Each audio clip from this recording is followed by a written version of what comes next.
Mantan suami bangkrut dan dipenjara gara-gara balas dendam yang tak terduga.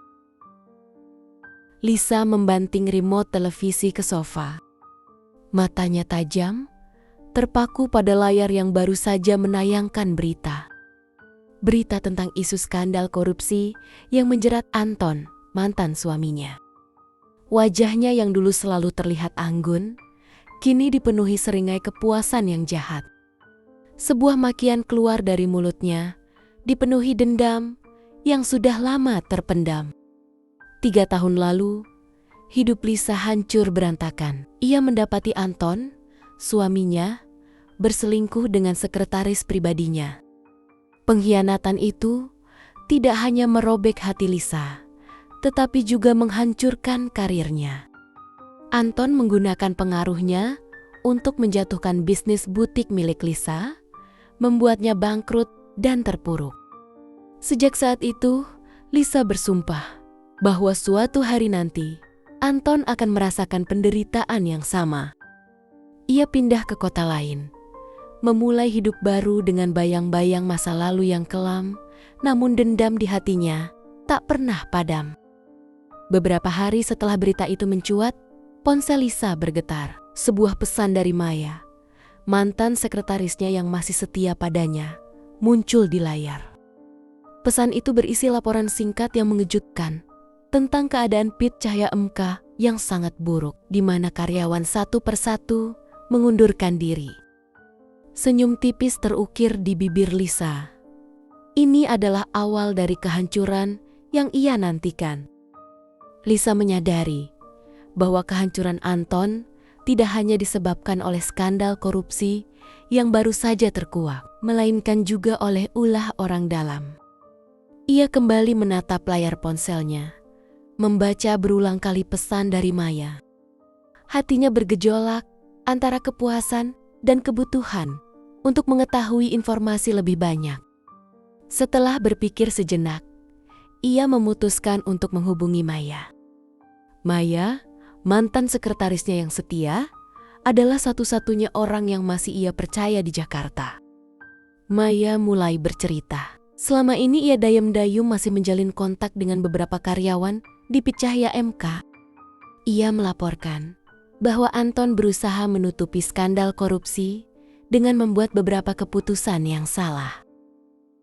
Anton memberhentikan sejumlah manajer senior dan menggantinya dengan orang-orang kepercayaannya yang tidak kompeten.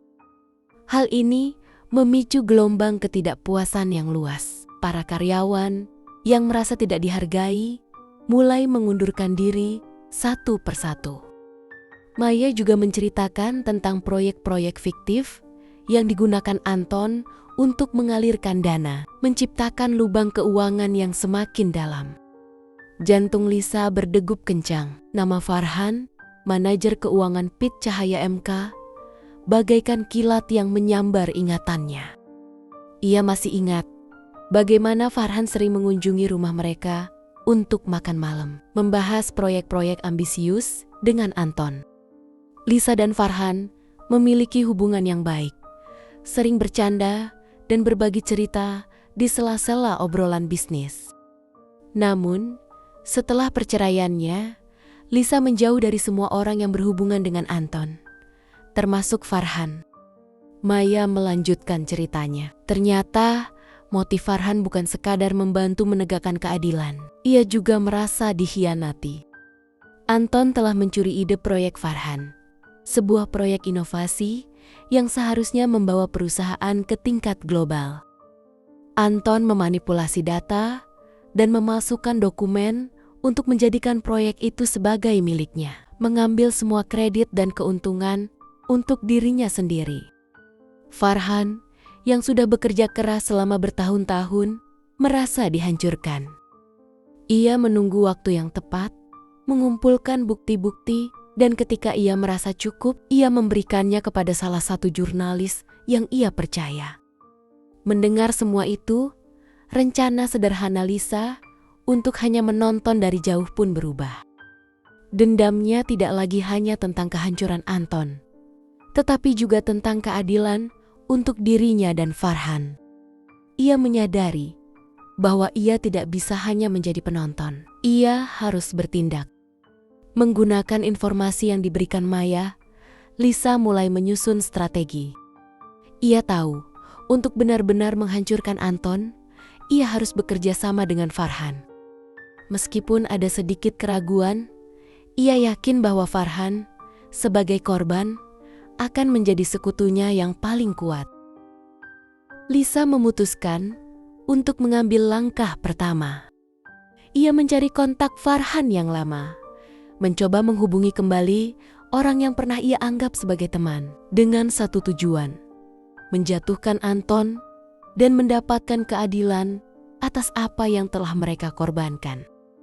Ia tahu ini akan menjadi jalan yang panjang dan penuh risiko, tetapi demi masa lalu yang hancur dan masa depan yang lebih baik, Lisa rela melakukan apa saja. Aliansi antara Lisa dan Farhan adalah aliansi yang rapuh, dibangun di atas fondasi dendam dan pengkhianatan yang sama-sama mereka rasakan.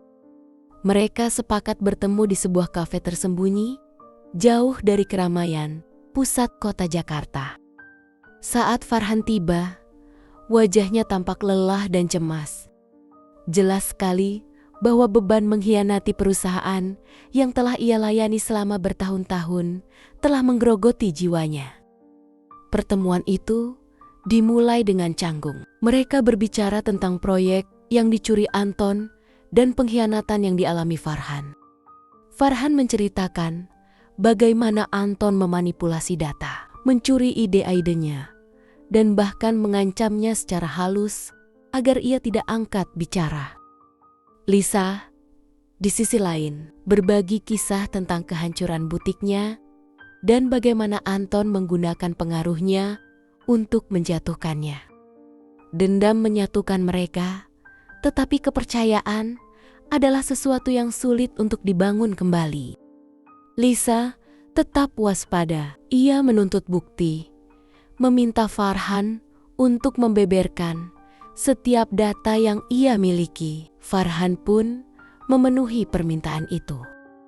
Malam demi malam, mereka bekerja dari jarak jauh, menganalisis dokumen-dokumen yang Farhan kirimkan. Laporan keuangan palsu, email rahasia, dan rekaman percakapan yang Farhan simpan diam-diam. Di tengah semua bukti itu, Lisa menemukan sebuah fakta yang mencurigakan. Ada sejumlah kecil saham di PIT Cahaya MK yang masih terdaftar atas nama ayah Farhan. Jumlahnya tidak banyak, tetapi cukup signifikan.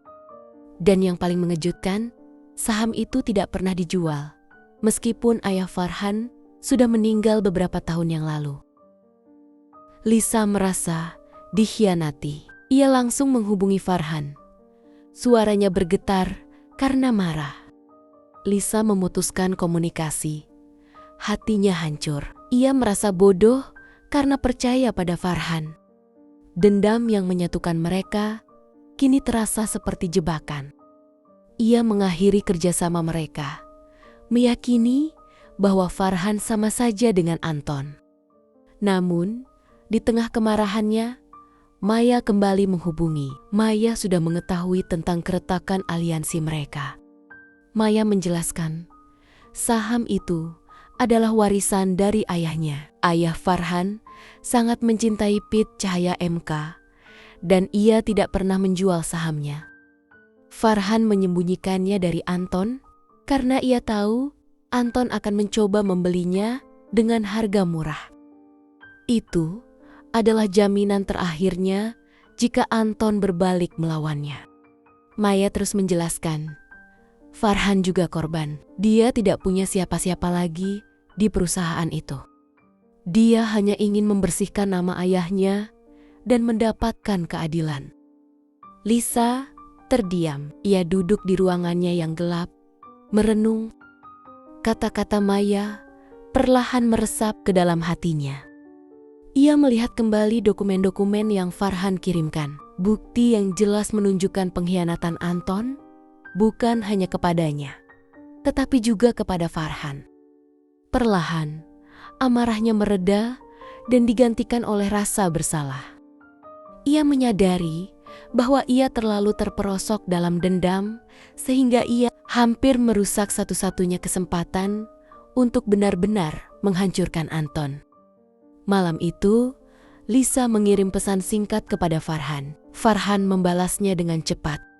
Keraguan masih ada, tetapi sekarang ada fondasi yang lebih kuat di antara merek. Pemahaman dan pengakuan akan rasa sakit yang sama-sama mereka rasakan. Aliansi mereka kini bukan hanya tentang dendam, tetapi tentang keadilan yang pantas mereka dapatkan. Lisa dan Farhan, dengan kepercayaan yang telah kembali, bersatu untuk pukulan terakhir. Mereka membocorkan bukti-bukti baru kepada media yang menunjukkan tidak hanya korupsi Anton, tetapi juga manipulasi laporan keuangan yang lebih besar. Pada hari yang telah mereka tentukan, Lisa dan Farhan mengirimkan sebuah paket besar kepada jurnalis yang dipercaya oleh Farhan. Paket itu berisi bukti yang jauh lebih substansial dari yang pernah dirilis sebelumnya. Salinan transfer dana ke rekening fiktif, rekaman percakapan Anton dengan pejabat pemerintah, dan laporan audit internal yang dimanipulasi. Bukti ini tidak hanya menguatkan tuduhan korupsi, tetapi juga mengungkap kebobrokan manajemen di PIT Cahaya MK secara keseluruhan. Berita itu meledak. Kali ini tidak hanya skandal korupsi, tetapi juga cerita pengkhianatan dan kehancuran perusahaan yang sudah puluhan tahun berdiri. PIT Cahaya MK menjadi pusat pemberitaan, media nasional dan internasional menyoroti kasus ini. Anton yang sebelumnya mencoba berkelit, kini tidak bisa lagi. Tekanan dari publik dan otoritas hukum menjadi luar biasa. Berita itu tidak hanya menjatuhkan reputasinya, tetapi juga membongkar jaringan korupsi yang jauh lebih besar di pemerintahan. Anton, dalam upaya terakhirnya, mencoba melarikan diri. Namun, pihak kepolisian yang telah menerima laporan mendalam dari jurnalis bergerak cepat dan menangkapnya di bandara. Ia ditahan, wajahnya pucat dan dipenuhi keputusasaan. Lisa dan Farhan menyaksikan semua itu dari layar televisi di sebuah kafe yang sama tempat mereka bertemu pertama kali. Lisa hanya mengangguk, tidak ada senyum kemenangan, tidak ada tawa kepuasan. Ia hanya merasa lelah. Perjuangan selama bertahun-tahun untuk mendapatkan keadilan ini telah menguras habis emosinya. Ia mendapatkan apa yang ia inginkan, namun ia juga menyadari bahwa ia menghabiskan bertahun-tahun hidupnya dalam bayang-bayang dendam yang pahit. Farhan, yang kini terlihat lebih tenang dan damai, menatap Lisa dengan sorot mata yang penuh pengertian. Ia menawarkan secangkir kopi, dan mereka berdua duduk dalam diam untuk beberapa saat. Farhan kemudian menawarkan sebuah proposal. Lisa mendengarkan dengan seksama. Tawaran itu terdengar menggoda.